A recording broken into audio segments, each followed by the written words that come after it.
பயணத்தின் பாதை கடினமே, நந்தவனத்தில் நடந்தவர் கதிகமே.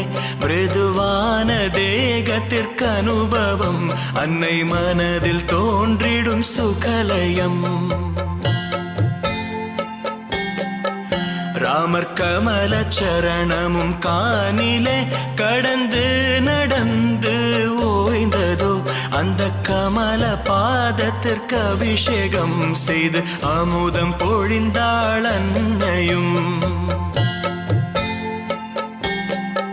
தன் அகம் நிறைந்த அன்பினால் கார்மேகம் போன்ற கூந்தலால் ஐயன் பாதம் துடைத்தே மகிழ்ச்சி கொண்டாள் சீதை என்ற தெய்வமும்.